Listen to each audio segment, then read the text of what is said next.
뭐 이렇게 말 많이 만들어냅니다. 근데 큰 의미 없습니다, 그거.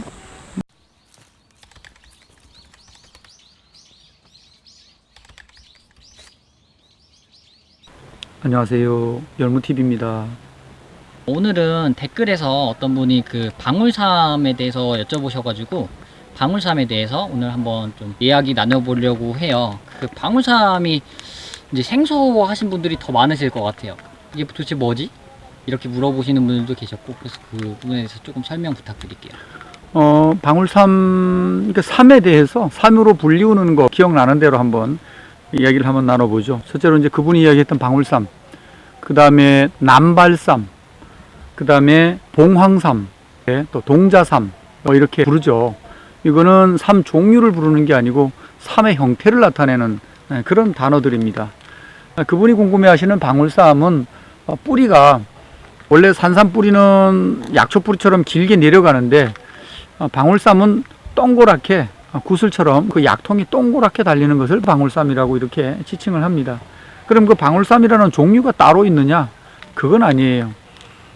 일각에서는 그 씨가 그런 종자가 있다라고 이렇게 이야기를 하는데 그것은 제가 볼 때는 조금 인정하기가 어렵습니다. 또 남발삼하고 방울삼하고 조금 이제 약간 흡사한 부분이 있는데요. 남발삼이라는 것은 인삼농가에서 묘삼을 길러서 본포에다가 옮길 때에 뿌리가 여러 개로 갈라진 것을 일컫는 말을 남발삼이라 그럽니다. 인삼은 직근 하나로 젓가락처럼 아주 곧게 뻗은 그 삼을 그것을 묘삼의 A급으로 치죠. 그래서 그걸 한 채 750g에 얼마 이렇게 이제 거래를 합니다. 근데 그 남발삼은 그게 이제 젓가락처럼 뻗지 않고 두 갈래 세 갈래로 벌어진 것을 이제 그것은 이제 파치죠. 버리는 삼이죠. 그런데 인삼밭에는 그런 삼이 쓰임받지 못하고 대접을 받지 못하지만 산양삼은 그런 삼이 대접을 받습니다. 산양삼이 일자로 쭉 뻗으면 사람들이 그걸 값어치를 높게 쳐주지 않죠. 그래서 그러한 부분들에 있어서 인삼밭에서 버리는 삼, 그런 삼을 한때에는 산에다가 옮겨 심기도 하고 그랬었습니다. 또는 그것을 만듭니다. 이거는 이제 삼을 오래 연구했다거나 또 이런 노하우를 가지고 있는 사람들만 아는 뭐 이제는 비법이라고 할 것도 없습니다. 전에 말씀드렸지만 삼을 호에서 재배를 해서 나오면 아주 날카로운 면도칼로 삼 뿌리 부분을 자릅니다. 몸통을 그냥 미련 없이 싹둑 자르죠.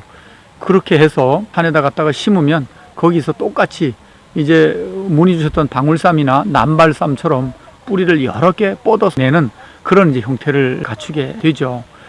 그렇게 만드는 방법이 한 가지가 있고요. 또 한 가지 방법은 삼씨를 뿌릴 때에 미리 그 밑을 땅을 많이 다집니다. 롤러로 다지든 못으로 땅을 다져서 딱딱하게 만들어 놓죠. 그 위에다가 씨를 뿌리고 그 다음에 흙을 덮어서 발화를 시키면 그 밑에 딱딱한 부분에 뿌리가 파고들지 못함으로 인해 가지고 거기서 뿌리가 여러 갈래 퍼집니다. 이렇게 해서 남발삼 또는 방울삼을 만들었습니다. 이제 이렇게 만들었죠. 근데 일반 요즘 하시는 분들은 그런 그게 안 하죠. 옛날에는 그렇게 이제 많이 했다라는 거죠. 그러므로 전에는 방울삼을 상당히 좀 이렇게 인기 있는 품목으로 높이 평가를 했죠. 산양삼 재배하는 분들이. 그러나 이제는 뭐 그런 게 큰 의미가 없습니다. 왜냐하면 대량 재배로 가다 보니까 소량 그렇게 만드는 거는 할 수가 있는데 대량 재배는 사실 그렇게 하기가 적합치를 않기 때문에 그렇습니다. 그래서 삼을 드실 때에 모양을 보고 드시기 때문에 여러 갈래로 뻗어서 앉아있는 좌삼, 돌 위에서 커서 석삼, 뭐 이렇게 말을 많이 만들어냅니다. 근데 큰 의미 없습니다. 그거 그냥 같은 삼이다. 그래서 이제는 소비자들도요, 잘생긴 삼을 값어치를 더 쳐준다거나 지금도 그런 부분이 없잖아 있는데 삼을 재배하는 사람 입장에서는 사실 똑같은 삼인데 잘생긴 거, 모양 이런 거에 값을 더 쳐주는 아직은 그런 풍조가 좀 있지 않나 이렇게 생각을 하고요. 외국에는 화기삼이나 전칠삼 같은 경우에는 아예 그 뿌리를 다 잘라버려요. 그래서 몸통만 거래를 하니까 그런 게 없는데 우리는 그 뿌리나 지근에 또 주근에 그 영양분이나 이런 것들을 높이 평가하기 때문에 아직은 그런 풍토가 남아 있습니다. 근데 제 생각에는 그 풍토도 있지만 그 이렇게 뭐 형태라든지 이런 것들을 왜 소비자들이 따질까를 조금 고민해 보면 사실 그런 부분들로 구분을 할 수밖에 없기 때문에 전문가들이 아니니까 조금 의심도 되고, 또 이게 과연 우리나라 고려삼이 맞는지 또 나이가 이게 맞는지 이런 것들을 구별하는 능력이 지금까지 많이 부족했잖아요.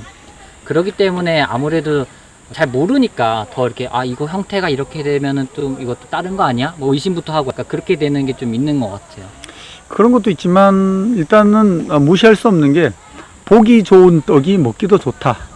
이런 얘기죠. 그래서 내가 보기에 좋으면 일단 신뢰가 가기 때문에 그 믿음을 갖을 수가 있죠. 그래서 아마 그런 생각들을 좀 가지고 있지 않나 이렇게 생각을 하고요. 그것도 뭐 무시할 수는 없어요. 다만 똑같은 함을 가지고 생긴 것만 가지고 가치 평가를 하는 데 있어서는 조금 이 방송을 보시는 소비자분들은 굳이 선물용은 그런 걸 많이 따지죠. 근데 약으로 먹는 데는 굳이 뭐 그렇게 중요하지 않지 않느냐, 저는 그렇게 얘기합니다. 오늘도 방울삼 또 남발삼 뭐 이런 것에 대해서 한번 이야기 나눠봤습니다. 봉황삼이나 동자삼은 또 다음에 기회가 있으면 또 이렇게 자세하게 소개를 하도록 하겠습니다. 오늘도 좋아요, 또 알람, 구독 부탁드립니다. 고맙습니다. 아자.